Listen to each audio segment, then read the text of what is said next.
This conference will now be recorded. Okay, hello and good evening, everyone. It is Wednesday, February 3rd. This is the Longbrook Park Commission regularly scheduled monthly virtual meeting. First thing I'm going to do is call our meeting to order. It is 7:03 p.m. First item on the agenda is the approval of the November 2020 minutes. Is there a motion? I'll make a motion. We approve the minutes of last meeting. Mr. McGuire made a motion. Is there a second to the motion for approval? Second. I second. I think I saw Councilor Perillo's hand. Thank you. Seconded by Councilor Perillo. Don't worry, we have a lot to go through, so. Is there any discussion regarding the minutes? Okay, all those in favor? Aye. Wonderful. Aye. All right. Moving on to item number 3, our Parks and Rec Superintendent report from Mr. Chad Esposito. Thank you for joining us. Good evening. Thank you. It's been a long Sunday for me. I feel like it's Friday. Been a long Sunday. Not much sleep, only about 4 hours sleep in the last 3 days. So Yeah, excuse me really if I busy. stutter and stammer. That's okay. I'm going to do the parks report first, and then I'll do Kelly's conservation, just to kind of go over some bullet points that were put together for us, which also combines engineering because of some of the projects and the Brewster Dam project and stuff like that. So on the park side, you know, in the month of January, we did kind of our final cleanup of leaf mulching. With that leaf mulching, we had a resident on Bryan Place that expressed some concerns that his property floods. And he thought it was due to underneath the footbridge on Elliott Street that there was some leaves and sticks and debris, which was kind of holding the water back and backing up and then also going onto his property, which we investigated. And yes, there was tons of branches, sticks, debris stuck under that bridge. So we cleaned it all out. It worked. The upstream was much better. We went down the rest of the streamway all the way to Longbrook Avenue to kind of make sure that there weren't any other choking points. And it helped out. So we were able to fix something, a concern for a resident. We do garbage, removal and collection. We're not there every day for garbage removal and collection. We're there several times a week, usually on Mondays and Fridays before the weekend, or such as snow events and stuff like that when we know people pack up, with sledding and being out with their families, as well as checking in the dugouts where kids hang out and that kind of stuff. The second shift has continued to look through that cut through path, while there was no snow on the ground, to make sure no garbage was accumulating at the end of Laughlin East and East Parkway, where that little junction is. So they've removed anything that's been accumulating up there. The paddle courts has been great, with this new permit process and the lock system. Vandalism, knock on wood, has been non-existent, which is great. The second shift continues as we get permits. Right now we have a permitted group all the time on usually Wednesday evenings and Sundays. So usually before Wednesday evenings, they go through the court, make sure that there's no sticks, debris, blow it off, clean it up. They usually do it on Fridays for the weekend. I haven't heard anything from the permit holders that the court wasn't in any other condition than playable. So it really has put it into a useful communication between the Parks Division and permit holders. Yes, sir. Yes, ma'am. Quick question. Does the combination ever change on that, or is it the same? Does it? Because this is new, we had a code, then we changed the code. So we wanted to see how much it was going to be used if we were going to have multiple users. This way here, the code isn't just passed out. And so far, so good. So we don't know. We haven't decided if we're going to do it quarterly, seasonally, by permit holder. But right now we've been okay. If things seem to be getting out of whack and either the gate being left open or damage occurs because the code gets to somebody we don't want, then we could change it very quickly. Okay. Thank you. You got it. The baseball field backstop, the fencing that runs along the first base side, we lower it to about halfway.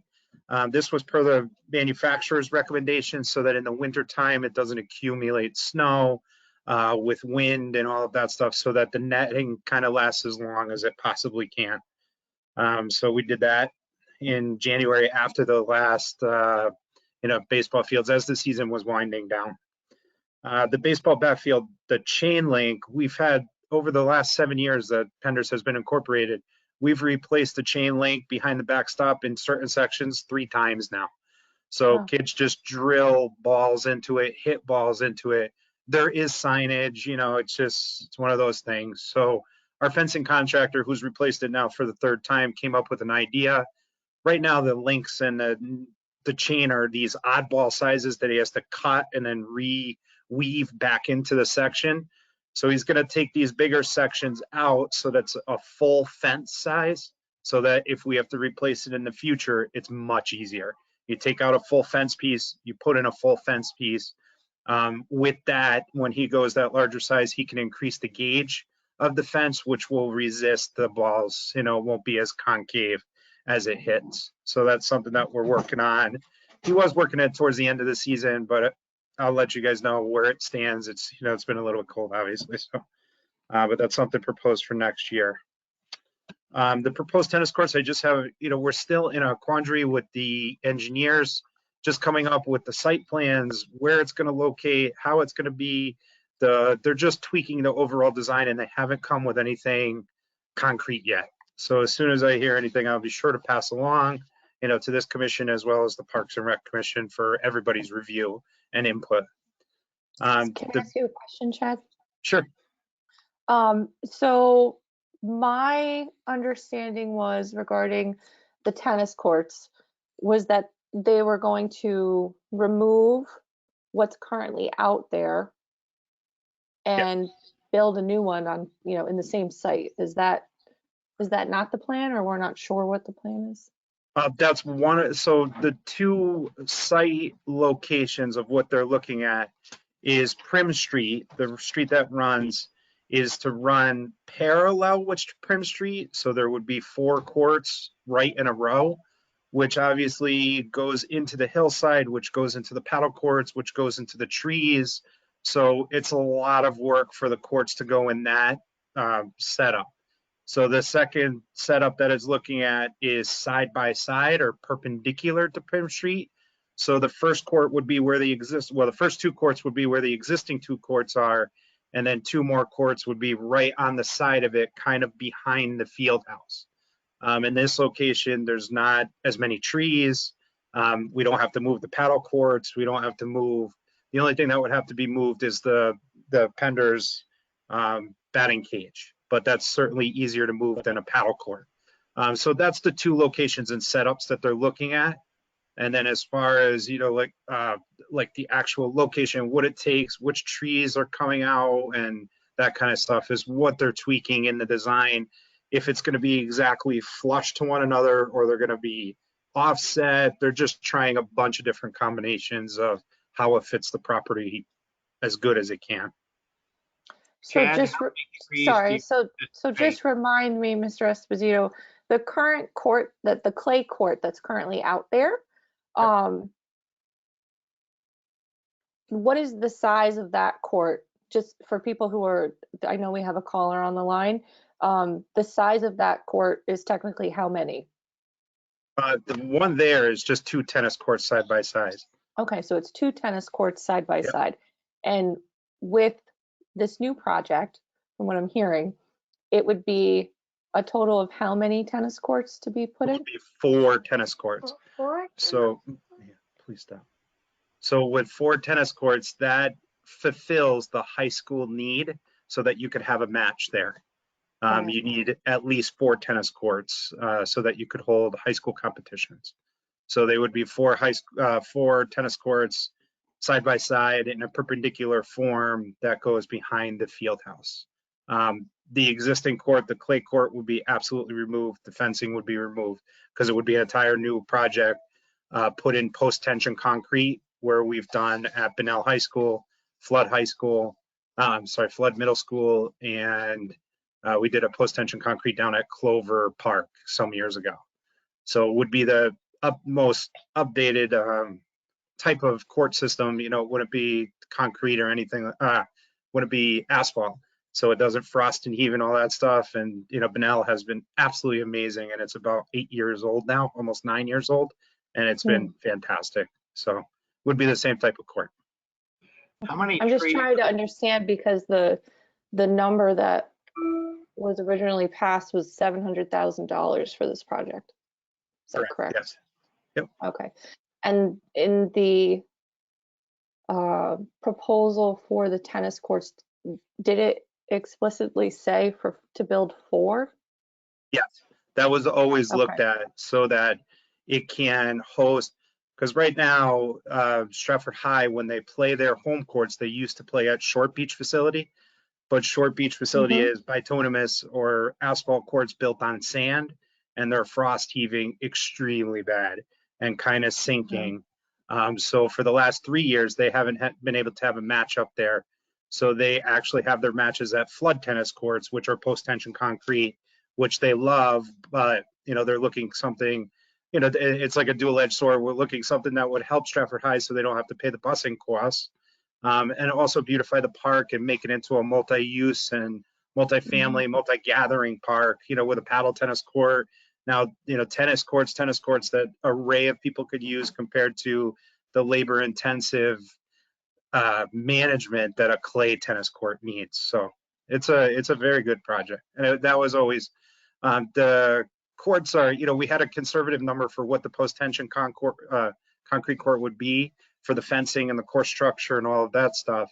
And then we had built in some money to do site work and whatever it was. At first, we thought we were going to have to move the paddleball courts and relocate the electricity and do a bunch of different stuff. And that's what they're kind of ironing out now, where our budget lies compared to the placement and the court proposals. Thank you. Yes, ma'am. Will be lined for pickleball too? Yes, Will they? absolutely. Great. Yep, that's part of when we go out to bid for it, it'll be a full tennis court plus pickleball courts, yes. Great. And we've included that up at Flood, and when we repaint Bunnell courts, we're gonna add pickleball courts to it as well. Good. Go ahead, Is Rod. that the same size? Was that Ball?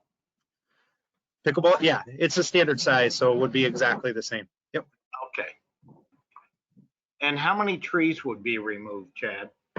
It depends on the final location of where the court is. Where with the configuration that I just said, it has the least impact of losing trees and site work. So that's what they're trying to finalize exactly. Can we tweak it here, there, lay it in, stagger them? That's what they're kind of trying to figure out, the best bang or the best least impactful. That's kind of like why we went away from the parallel version, because it would have, taken down significant trees, in and around the paddleball courts and all of that stuff. Plus going into the hill, which is noticeably rocky. So it would have, their idea to kind of put it perpendicular and put them side by side coming away from Prim Street actually really made great sense. It really was a good addition by the engineers to kind of look at the area. Chad, will they have off-street parking? We wouldn't really change the parking configuration with this project. We thought originally that the first court was going to be right next to the field house, and move it closest to Glendale. Yeah. Stop. We thought it was going to be like Glendale and then the court behind that. Then that would eliminate that area, which could potentially be a future parking spot or a future site that for Thanksgiving games and all that stuff. So with the location, it kind of gives us a way to expand the court or the parking area and the park layout in the future, but that won't be part of this project. So you'll still have all of Prim Street. You'll still have the little rock parking lot at the end of Prim Street to be used for the tennis courts. Thank you. Chad, what is the life expectancy of the football field? The Penders? Yes. So when Penders was put in 7, 8 years ago, we chose the better turf. So the life expectancy was a conservative 20 years. Oh, okay. So they thinking, even with that technology at that point, it could go beyond 20, but it was a 20-year product. Okay. As long as we keep up, with the field turf, we do all of the maintenance, and a lot of the coaches are like, why don't we groom more? Why don't we do this? Well, we're following field turf's recommendations, because when you have a plastic groomer on a plastic field or a fiber, every time you groom it, it creates heat, which means that you're wearing away the plastic. So if we do this every 3 days, every once a week, it's not really how the turf was designed to interact with like grooming materials. So we follow their their recommendations of 2 to 3 times seasonally, because it's not used in the winter time. It's basically a spring, sometimes summer, sometimes fall. For basically the last 5 years, we do spring sports and then we do fall sports. We prepare it in the spring, and then we transition it once it goes to fall sports, when we put on the heavy duty vacuum that cleans up all the fibers, hair, all of that stuff, the infill. The grooming process, which just is a brush, we do once a month. And then as far as like filling in, wear pattern areas like goal kick areas and all that stuff, we could do as it's needed. Second base, first base, we put the infill as it's needed. And then ironically, when they built these like 7, 8 years ago, when first base and second base, wears out and all that stuff, now it's on us to replace the turf and restitched in. We've done it once at Penders, but when they built Benell Field now, that's automatically covered as a wear item for the first 8 years of the turf. So they replace those inlays if they wear out as part of we bought this product from Field Turf, which is kind of, strange that they've changed their, parameters in how they do maintenance too. Okay. Thank you. Absolutely. So I know on Kelly's side, I have the Brewster Dam project, which she wrote some in her notes, which I'll read. But working in conjunction with the report that was put out for the dam, through conservation and through parks, we're going to be working on a bunch of different stuff, which she has. So if there's any questions on my end, any more questions, I'd be happy to entertain. I have a question, but before I ask, we do have a caller on. Could you just identify yourself, please? Hi, it's Tom Galati. Hi, Tom. Thanks for joining us. Do you want me to spell my name Yes, you read my mind. for Thank the you. record? Sure. Yep. G-A-L-A-T-I-E. Thank you, Tom. You're welcome. Thank you. Regarding, I have a couple questions. The garbage removal. I know that the crews have been out there, and thank you to those that come out. But I have to say that for the past couple of weeks, and I don't know, is Larry going to join us later, Bill? Do we know, or are you just going to give the report? He is not joining us, and I had left him a message today for the report, and he said it was submitted to you. I saw in our brief email exchange, just briefly talking about 4 incidences in a general timeline, but I don't have any other details that other than what had been included in that. And so I had reached out to him to say if there's something I can translate, and I've got nothing else from him except for that. He said it was going to be in that chain of email. Okay, well, it would be great if Larry could answer this question with you, Chad, but we've had an increase of people being in the park after the sun goes down, and that back portion of Prim Street, and then in the actual where the stonework is adjacent to the Vicky Soto playground. So the morning or afternoons after there's like a bunch of people in the park, I'll come out, and I'm sure, there might be other people here who go for a walk, but I mean like two pretty large sized garbage bags filled with garbage after whoever it is that's in the park. And that's in the back portion of the parking lot there off of Prim, and then over here where the gravel area is. And on one of the walks that I had, there was a young man with his dog, and he made a comment that he had been witnessing that people come in the middle of the day, because that's when he walks his dog, and they just come and they dump their trash in that back section of Prim Street. So yes, I know that the crews are out and they're coming to pick up the garbage, but it's a safety issue too, because we have a number of people here in the park after hours. So, if we can figure out how to, I don't know, cut off that back portion area, because then in past history in meetings and Ms. Amparo's here with that back trail that goes off to Laughlin of nighttime activity, of leaving garbage behind and just not being respectful of the park. So however we can best kind of figure that out from a public safety standpoint, and then also to have, and the garbage cans themselves are very full. Like even today when I drove by, and I was surprised, because unless you're like the cross country skiers, which is great that we've had here in the park the last 24 hours, there's not a lot of people other than people sledding, but still at nighttime, there's people out by the, what's it called? I can't think of the name, where the kids get changed usually for their sports. Field house. Yeah, the field house. Field house. Yep. So however we can best kind of figure that out so that the park is safe and the park is kept clean, that would be great.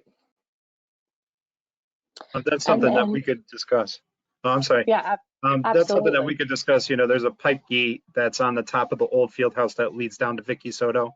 We try and keep it as closed as often as possible, but then older people, handicapped people who want to bring their children down who need that parking. So we always run that, can we leave it open? Should we close it? Obviously we want to help service as many people that want to use the park as possible. But Prim Street may be another. There are two gates or two pipes at the end or entrance of Prim Street. Maybe it's something that we put a pipe gate on to limit access in the evening. It wouldn't help during the day, but in the evening it would keep people out of there. So that's something that we could discuss with Larry and our director and see if that's something or a way that we want to move to for security. Thanks. Yeah, Bill. Can I maybe make just maybe throw an idea? We've been trying. I'm on the Board of Ed liaison also, and I know that what we've tried to do with the council is have some shared services, and if we can, and unless we have the budget, but maybe that field house could be good an area for cameras. Right now, the Board of Ed has cameras that monitor most of the school properties, but they don't record. I don't know if they're in the cloud. That's what I was told, that at any given time they could ring something up, and we've had damage to property over at the Vicky Soto playground. Yeah. Though there are cameras on the property which are managed by the Board of Ed, and then the cops also have access to it, the SROs and everybody also. It's not recording from what I understand, and some of the confusion was the software that the Board of Ed uses is different than what the rest of the town uses, and they just don't talk to each other, the camera system. But if we are going to add a camera in the future, we could probably cover that Prim Street area. If it's going to be attached to a Board of Ed building, we could see if we could work with them on that. That being the field house is probably with the school's property or their maintenance, not the town side. I'm not sure exactly, but I think it's the Stratford High School field house. Yeah, I mean, that sounds like that would definitely make sense. And then over by to your point, because we've had several instances of vandalism in 2020. And because of whatever the configuration is, couldn't see. So it's a good time to talk about this because we're coming up to budget workshops for the town. And I think that that would be a smart decision because even over by the Vicky Soto playground, as you walk towards, I call them the giant steps, that garage-like figure adjacent to the steps, there's vandalism there now. So somebody spray painted it within the last week. And there's spray paint also on one of the garbage containers. So that was before all the snow, and I think it was actually around the same time because we had an uptick in after sunset activities here in the park, where I've got complaints from neighbors who are on Prim Street and then the adjacent to the Vicky Soto. So loud that, you know, you hear it and it wakes you up in the middle of the night. So I think that's a great suggestion. And yeah, we'll push it forward and see what we can do. Does anybody else have questions for Mr. Esposito regarding the parks report or concerns? No? Okay. Oh, I do have one question. I looked out my back window and I saw people shoveling and cleaning the paddleboard courts, very dedicated people. So were those people holding permits that were shoveling the courts earlier to get the snow off? Yeah, today's Wednesday, so it was probably the Wednesday group. But one of the things that we talked about with recreation and all of that stuff is Parks Division, when we're in full snow cleanup and mode, we don't have the time to expend resources to go get the courts ready. And the players that permit on Wednesday were like, don't worry about it, we'll take care of it. You know, so as long as the court and the net and everything is functioning and the lights, it's really good. It's been a good relationship because now I know who uses the court and we're getting feedback when they do use the court, and we're not just finding vandalism or broken fencing and everything. So it really has been a great relationship. So yes, there was that, you know, with those paddle courts, traditional paddle courts, you know, I come from a country club, I worked for golf courses many years. Paddle courts usually have propane heaters under them. So you turn on the propane heaters, it kind of softens the snow, and then all the little lift gates go up and you shovel the snow right off the edges. And it's a very easy process to do.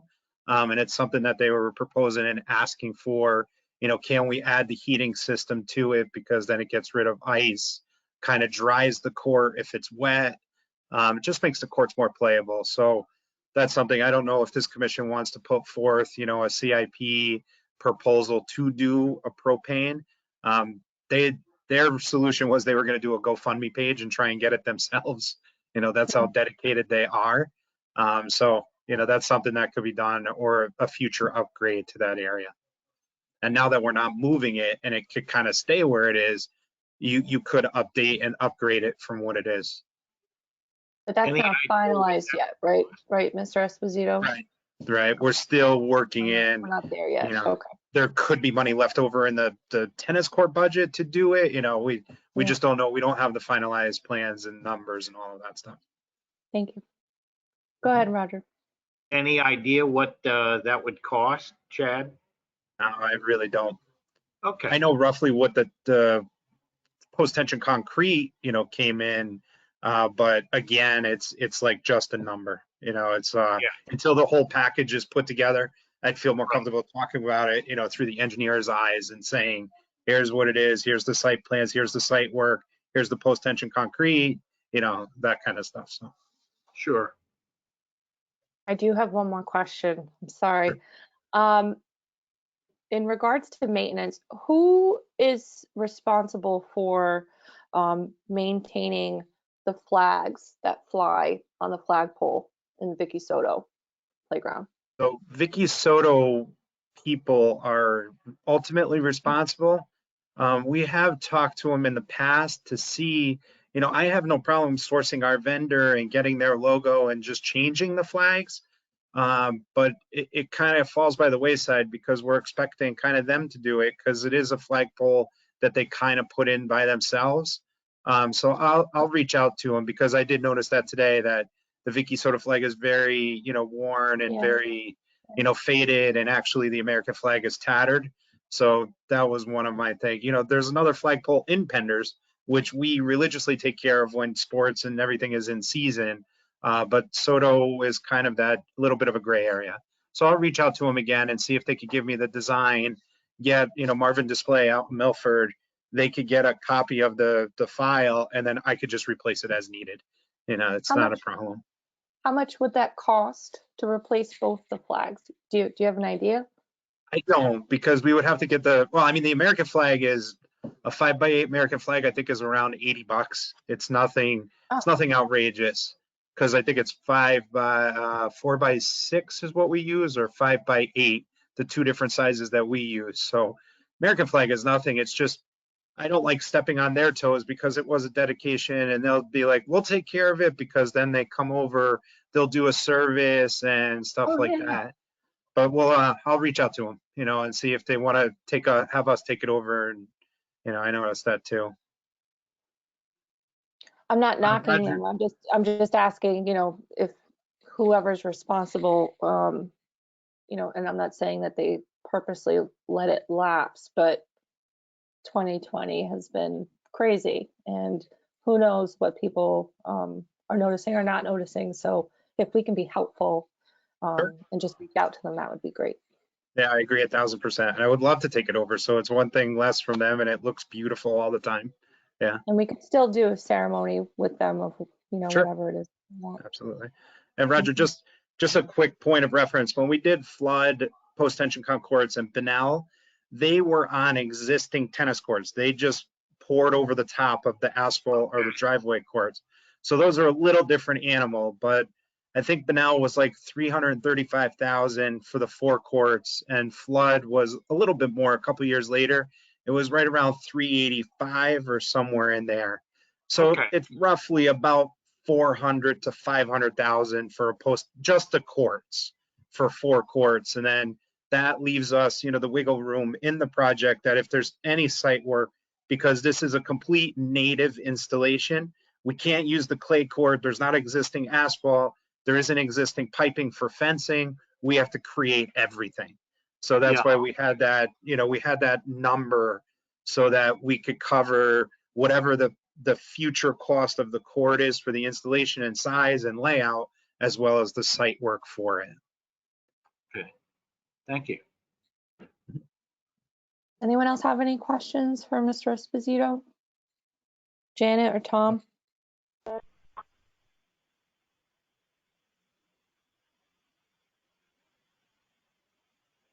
No?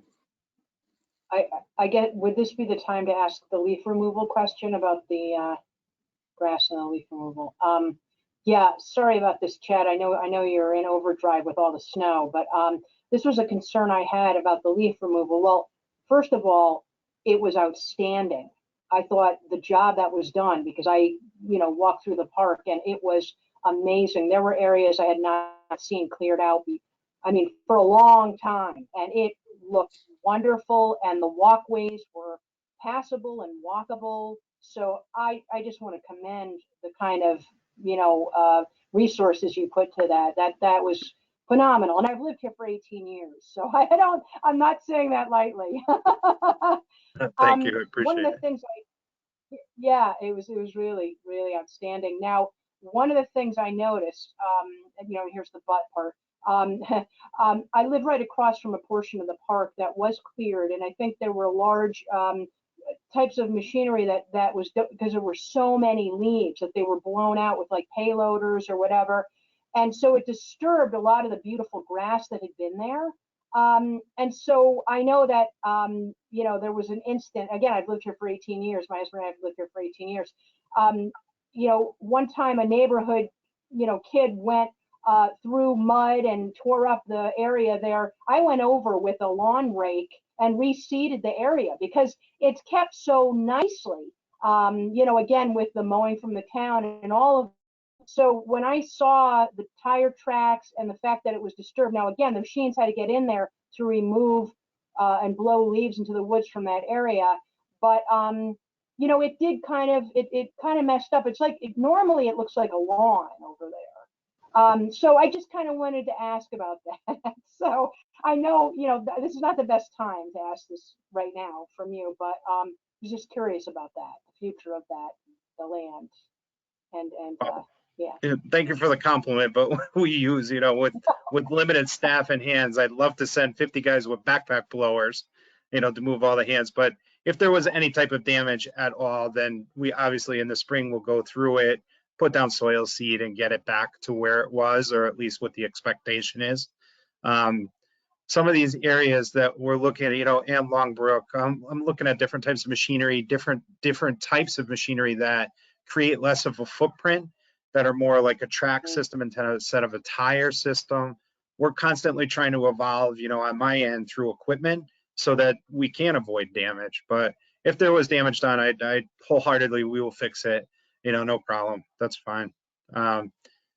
We try and keep the park as clean as possible. I mean, it is a big parcel and it's a lot of work. So, but we'll do our best. You know, the guys don't intentionally try and create problems.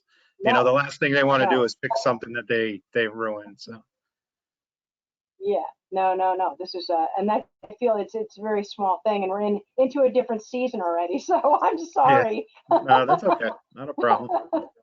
Thank you. I appreciate that. Thanks. Absolutely, my pleasure. I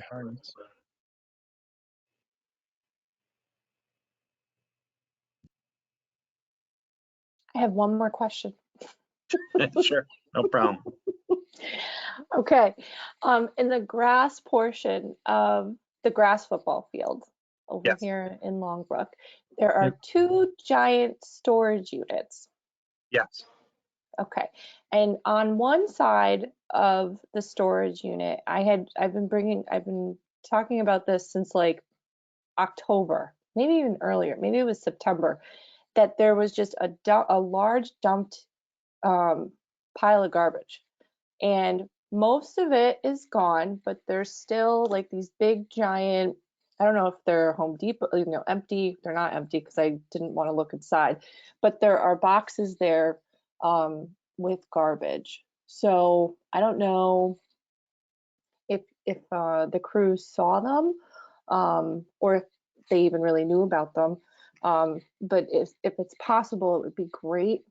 Obviously now we have like half a foot of snow out there, but when the snow is melted, to, you know, take a peek and just get rid of all of it, because from walking around the park, it looks like there's evidence of people climbing and trying to get on top of those storage utility things. And, you know, it's just another hazard and liability for the town. So I don't know what's in the boxes. It could be, you know, cleaning stuff or whatever, but that would be great.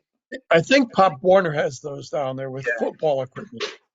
I was just going to say that. I remember the request, and we reached out to Pop Warner because we, the town, do not own the storage containers. And it's really tough for, you know, Pop Warner to manage the storage containers and then just decide to do a clean out and leave it in the park and be like, yeah, just pick it up, you know. So we had reached out to them to kind of take care of their own stuff. I will keep it and monitor it. If it's not gone, we will absolutely remove it as snow or as we could get access to the area. And I will talk with the Pop Warner officials and be like, look, we're not your maids. You know, we don't have time for this. This is, you know, this is not what we agreed to or signed with you having a storage container in the park. So absolutely, we could reach out to the officials, and they're good. They're not bad guys. So, you know, we could work hand in hand with them and come up with a solution. That would be great, because then, you know, that just kind of sets the tone and reinforces for any sports group that's utilizing the field and the space, which we had positive feedback from, I think it was the Stratford soccer team when they helped us with the cleanup, of just being cognizant and, you know, teaching the kids to be responsible and pick up after themselves when they're done playing in the park. Correct. So thanks. Yeah, no problem.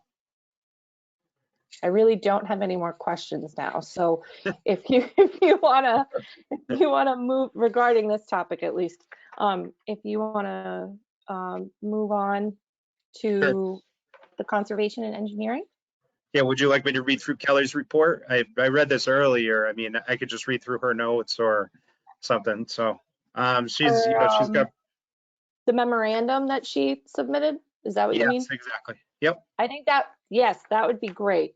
sure, you got it. So Thank you. Brewster Pond Dam. As required by DEEP, an inspection of Brewster Pond Dam was conducted by a competitively procured consultant, GZA at Geo Environmental. The inspection culminated in a report, which I passed along the information to Mike, which I think you guys have all gotten, with offered the following recommendations with the DPW responses in italics. Revegetate downstream embankment slopes with grass. Between our divisions, you know, Kelly wants to do that for spring 2021. Trim vegetation on left and right upstream embankment abutments, planned for spring 2021.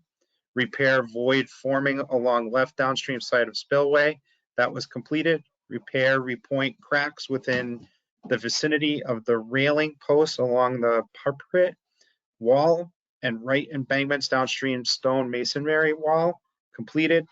In accordance with section 22A, you know, these numbers of the regulations, trees should be cleared from embankments and within 25 feet of the upstream and downstream embankment toes. Planning for removal by spring 2021. Monitor wetness leakage in the downstream channel walls to confirm minimum to low clear leakage flow. Free of sediments or fines, DPW will continue to monitor. Continue to clear the trash rack prior to forecasted storm events. DPW will continue to clear. As additionally required by DEEP, the emergency action plan for the dam has been revised and updated. The plan is attached. So that's the emergency protocol if the dam were to let go, in a sense. So that's the part of the Brewster Pond Dam. Then there's another bullet point, environmental education outreach. We are still working on this. It has been put somewhat on hold as we work to investigate and eliminate recently identified illicit connections to the stormwater system, which discharges to Brewster Pond. If the commission would like, the commission may prepare some information that they would like covered in an educational mailing. Currently, I'm envisioning this mailer will include language on general good watershed practices, including fertilizer use and pet waste. Trees, there were some trees recently removed that were identified by a resident and deemed potentially hazardous. I think there was one on Longbrook and a couple by the playground. Other than the trees within the 25-foot envelope of the dam, there are no other trees currently planned for removal at this time. The Brewster Pond study. This report prepared by Northeast Aquatic has been attached. Prior to their issuance of the report, illicit connections to the stormwater system that discharges to Brewster Pond were identified by our MS4 stormwater consultant. Similar to other municipalities, the town has a municipal separate stormwater sewer MS4 permit that is maintained through DEEP. Part of our permit requires us to investigate outfalls and seek to eliminate illicit connections to the system to improve water quality.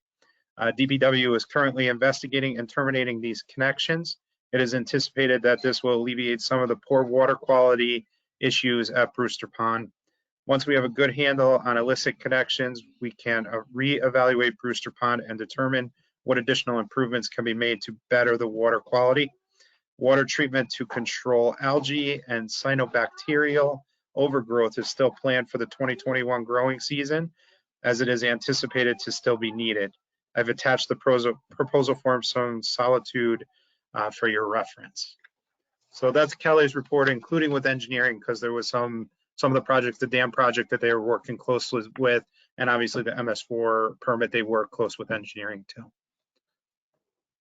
Thank you, Mr. Esposito.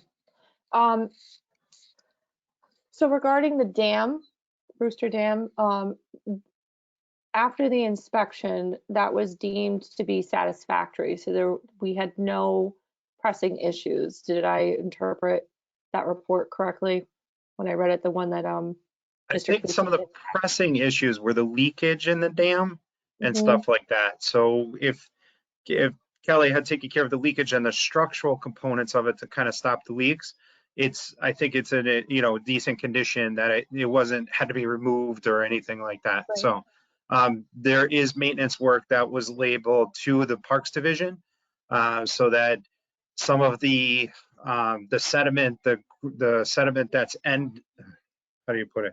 The residual sediment, that's the fines that are starting to collect by the dam entrance, which creates that kind of layer where all of the weeds are growing, does have to be removed. So Kelly, I know Kelly and I were talking about, you know, how if I had a machine that could pull out some of the sediment and fines, or if we're gonna have to go out to bids, kind of dredge those areas.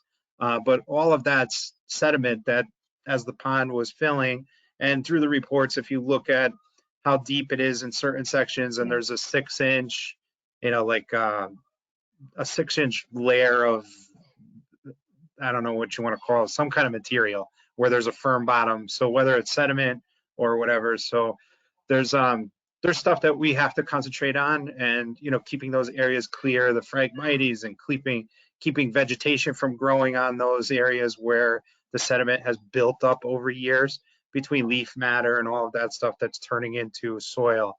It's something that we have to look at too. And I know Kelly wants to tackle it in 2021 as best as we can. So, yes. Does anyone else have any questions they'd like Yeah, to I have two ask? questions, Chad. As far as the biosystem there, where the water comes in, it's supposed to be filtered. Yep. It looks like it should be dredged out. Have you looked at that at all? I At the haven't seen top it of in the a while. pond? I haven't seen it in a while. I mean, I could go look at it, but I know, you know, Brian Carey and Tina both, I think in my time, the 10 years I've been there, I think we've dredged it twice, cleaned out that bio section. So I'll have Kelly look at it and see if it needs to be done again prior to this season, or, you know, where its status is at with the fines and the sediments in there. Sure. One other question. You mentioned that they've taken down a number of trees. I know up the upper pond, once they cut the trees down, they leave the stumps there. Is there any possibility that they could remove the stumps? There's a number up at the upper pond, actually one in front of my house. Sure. I mean, our stump list is about 325 stumps. So Yeah, I I'll know. see if I can. I'll see, because it's in a park and it's in an area, you know, where people could trip, fall, play on it. So we'll see if we could put up that stumps or the stumps in that area, and see if we could try and move them out. Absolutely. Thank you.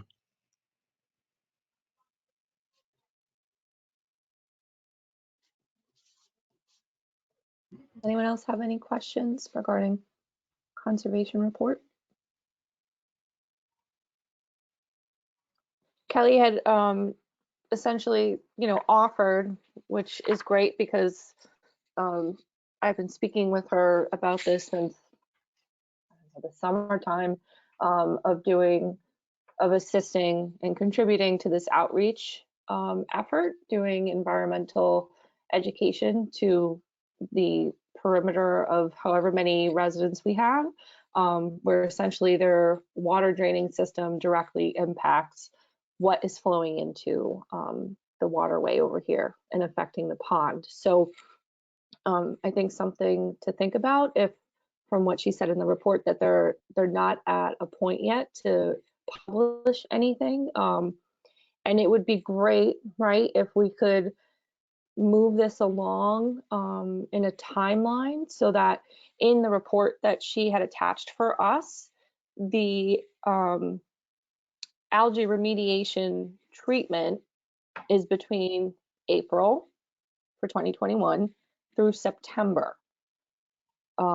So, you know, if we could try and contribute, send her ideas for those transition of spring into summer, because we know in the summer, historically, because of the temperature and just the increase of traffic in the area, you know, we could have something similar potentially. So it's an opportunity to kind of capture the community and do outreach.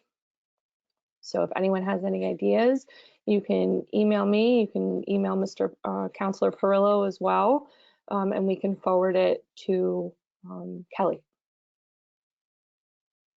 Any questions? Okay.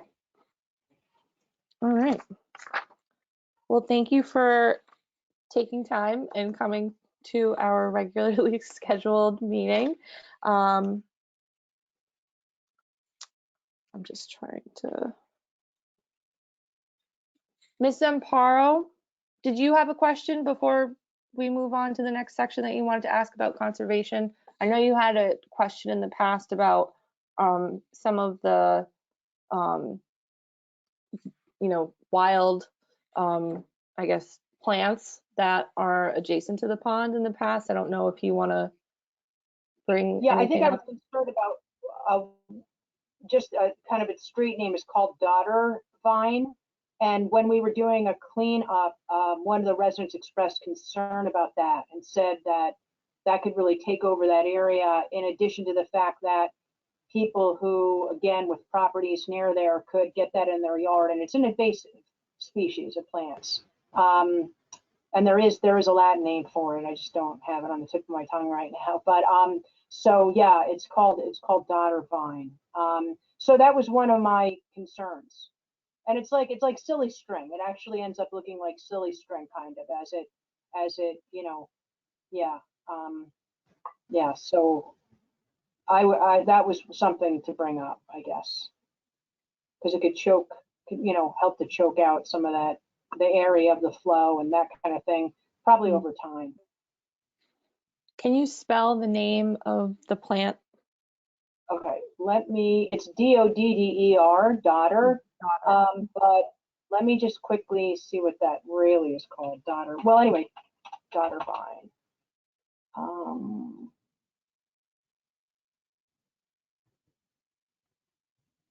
Cuscuta. So. Could you spell that, Yeah. please? Yes, it's Cuscuta.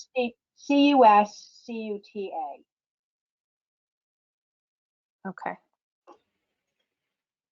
If you want, I can email Kelly with your concern, or if you want to email Kelly directly and you can CC me on the email, hopefully we can get an answer and then we can talk about it in the next meeting. That sounds great. Okay. Okay. If there are no other questions, Mr. Galati, did you have any questions you wanted to ask regarding conservation or engineering? No, thank you, Ms. Shake. I'm fine for now. Thank you. Okay, you're welcome. Okay, moving on to the next item, agenda item, spring cleanup 2021. It's like already here. That's know. it, hopefully. It doesn't Yeah. look like it outside, but last time we had briefly talked about this just to keep dates open in the back of our head of what would be, relatively good timing with everything else. We were looking at or considering weekends in April. So I wanted to put out there the weekend of the 17th and 18th, which is in the middle of the month of April. And then the following weekend is the 24th. And then we move into that very first weekend in May. And I'm looking, I don't see on it, if it was a Saturday, I don't see any religious conflicts because it's around a religious time of year. On Sunday, though, is the Orthodox Easter. That's the only holiday that I can see on my calendar as I'm looking right now. I have a question, Caitlin. Mhm. Chad, would you know the answer to when the townwide park cleanup is planned or the Housatonic River cleanup is? I don't know when Kelly has scheduled that yet. Sorry. I mean, I could find that out, pass it along, but I don't know when Green Sweep is. Okay, it seems to me it's usually around the 20th. Well, or it would be the 17th and 18th this year of April. I would suggest that we either do it after that, or if we did it on the same weekend, that might be, we'd have fewer people at the park. So I would say another weekend. So Roger, you're saying that the Housatonic River cleanup is the 17th and 18th? Is that I what you're don't saying? know. It's usually right around there, within, that it seems to be generally about that weekend. I don't know if anybody has access to the town calendar, if it would be on there. I'm looking now to see if I could find it.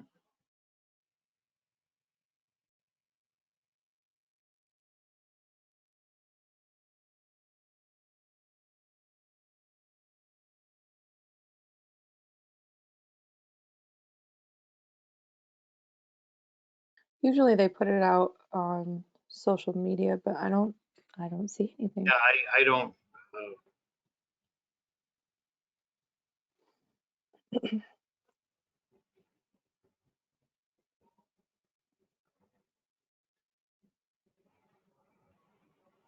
Okay.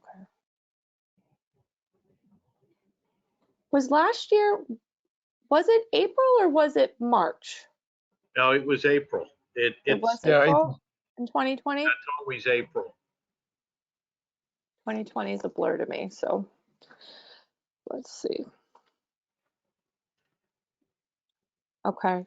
Well, do we then want to lock in May 1st, which is a Saturday? I would say May 1st would be a great day for it.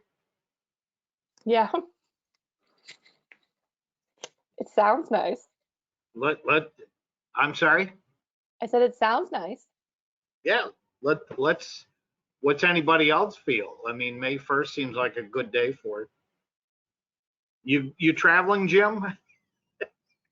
I don't think so. Not yet, anyway. uh, why don't we tentatively put it in there if everybody's okay with that? I'm good with May 1st. I hope the snow will be gone by then. Exactly. Yeah. Let me ask Martha. She's having tech problems. Does Well, you know, we don't have any snow, and then we have 2 snowstorms, right? we're due for snow Oh and yeah. the cold. I hope it kills all the ticks, the cold. That's what I hope. I would think this past week would be a good, not this week, last week was, Yeah. it was so cold that I would think it would be a good killer for ticks. Unfortunately, the pond doesn't freeze, though.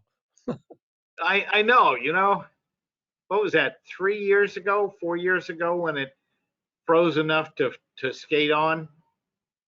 It used to freeze all winter, but I guess Yeah, they put so much salt and chemicals on the road, it takes a long time to freeze. yeah.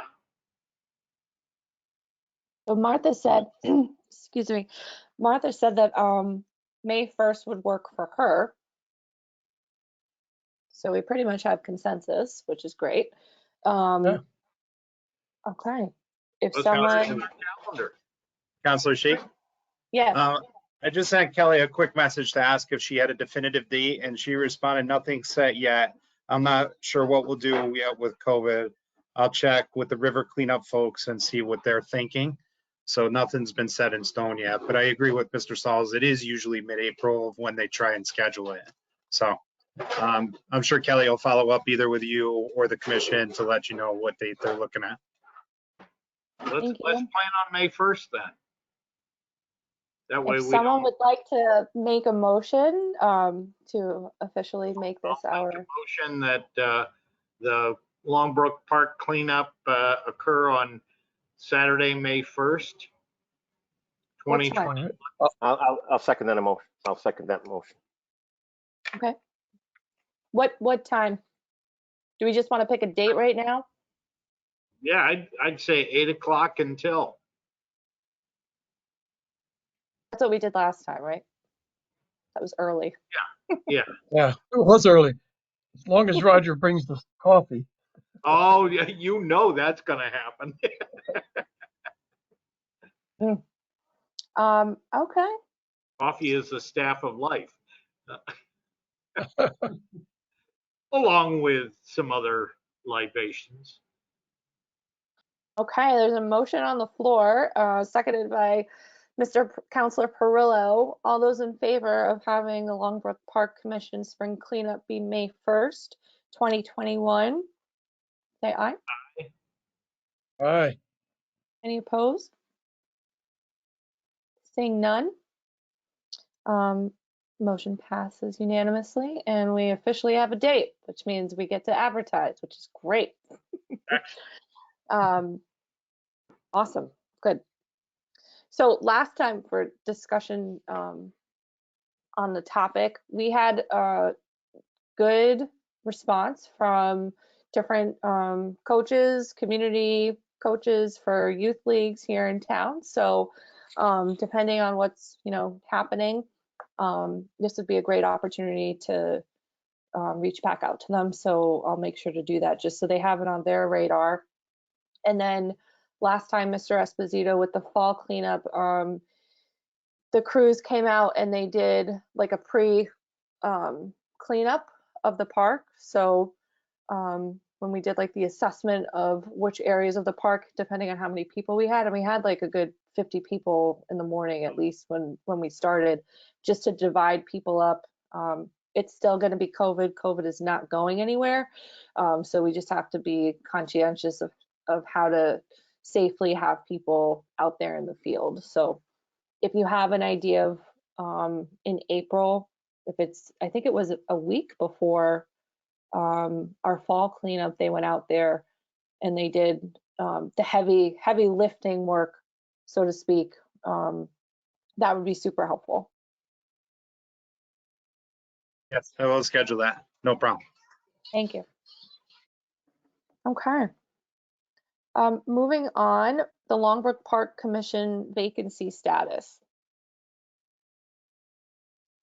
So we had an inquiry from Ms. Zamparo that she was interested and went through the proper channels, emailed Mayor Hoydick, filled out the form. That was a few months ago. Still have not heard back from the mayor, and there has been nothing communicated to me. I don't know, Councilor Perillo, if you have any idea or if you've heard of anything regarding filling the last vacancy that we have. But if any of you can think of other people that would possibly be willing and able, go. Oh, sorry, Bill, go ahead. Oh, Did you have Bill Hoey has expressed an interest for a long time on being on the commission. And he used to live on Brightwood. He's over on, I believe, Windsor Avenue, but Bill is very interested in being on the park commission. Okay. So it sounds like, because I haven't gotten any correspondence at all. He had been in communication with me for a while, and then I haven't heard anything. So Okay. for whomever, if you can think of the people that you know, even if we have some Mr. Hoey, but there's nothing official yet. Just think of people who are here in the community, who volunteer, their time, that might be a potential candidate. And then we have town council on Monday. So before that, I can follow up with Mayor Hoydick, because like I said, I haven't heard anything. Can we And put 2 people on? I mean, Janet, no, no. just one? So there's only one spot. That's Okay. per the charter. So, yep.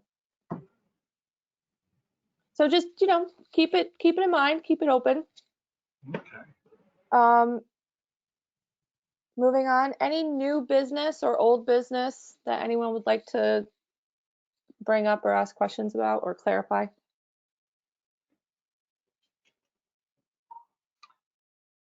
No. Chad, last fall on a Friday night, a tree fell in the park right over by the dam.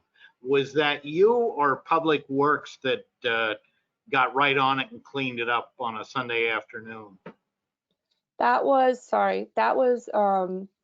my uncle was walking in the park, and I was at work, and because he walks every weekend, and he sent me a picture, and I immediately sent it to Mr. Downs, and he sent it, I believe, to Mo, and then they had the crews come out within like an hour because it was a giant, I think it was an Oh, oak yeah.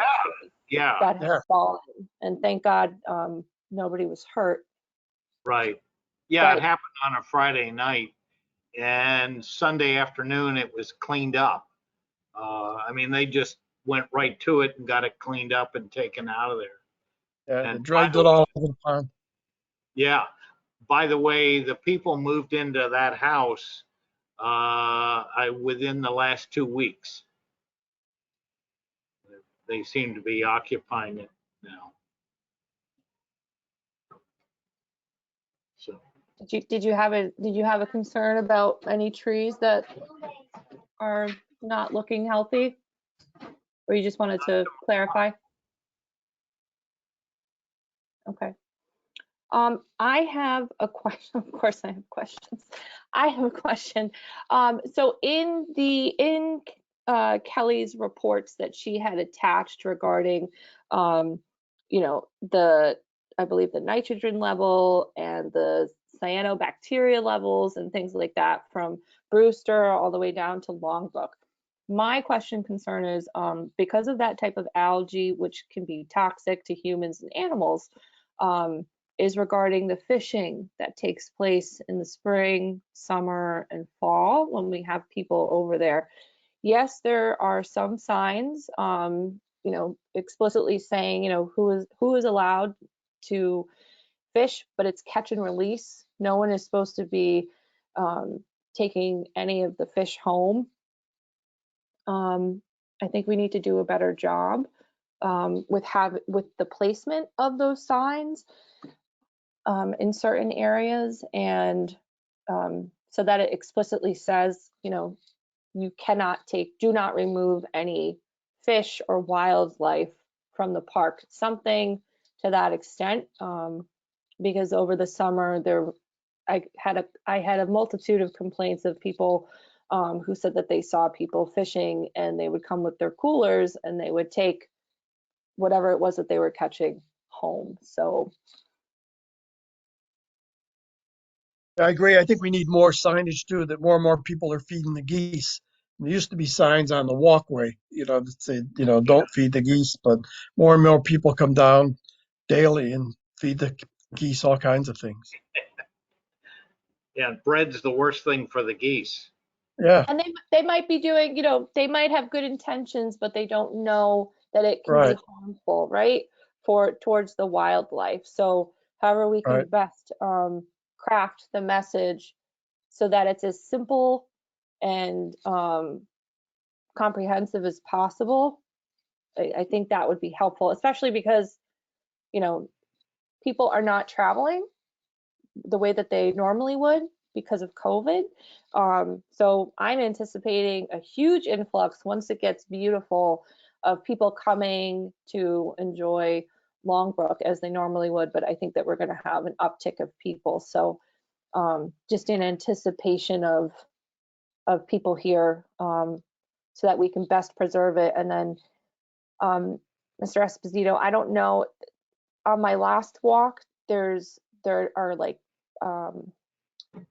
different cans of, things that people drink in the pond. So we can't, like, it's far enough away that you can't just reach in to try and pull it out. But I don't know at what point your crews go out to kind of take the garbage out of the actual pond.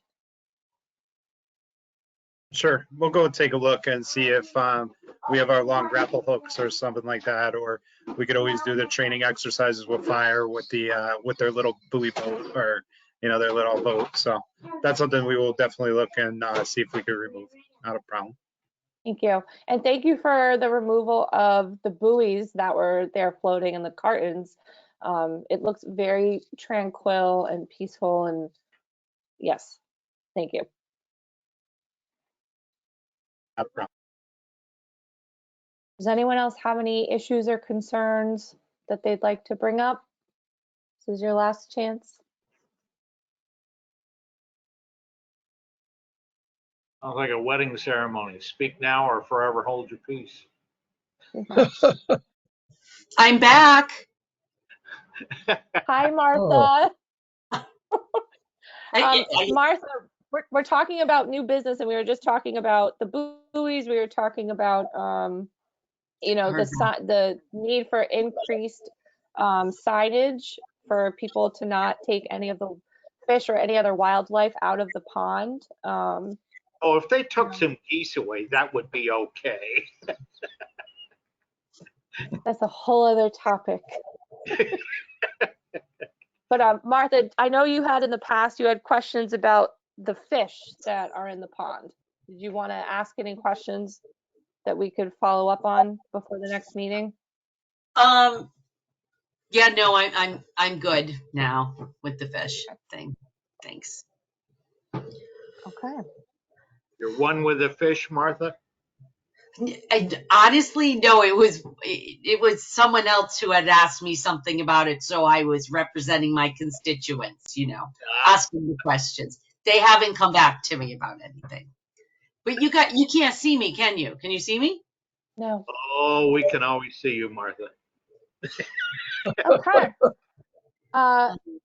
Seeing that we have no other questions, our next meeting is going to be the first Wednesday of March already, which is March 3rd, 7 p.m. We'll be doing this virtually. And I will take a motion for adjournment. I'm I'll raising my make a hand. motion, we adjourn the meeting. Okay, motion's made by Jim, and second, Mr. Counselor Perillo. All right, Okay. all those in favor? Aye. All right. Aye. All right, motion passes unanimously. Thank you so much, everybody. I know that was a long meeting, but we got through a lot of information and really appreciate it. So this meeting is officially over at 8:15. I'm going to stop recording for a second.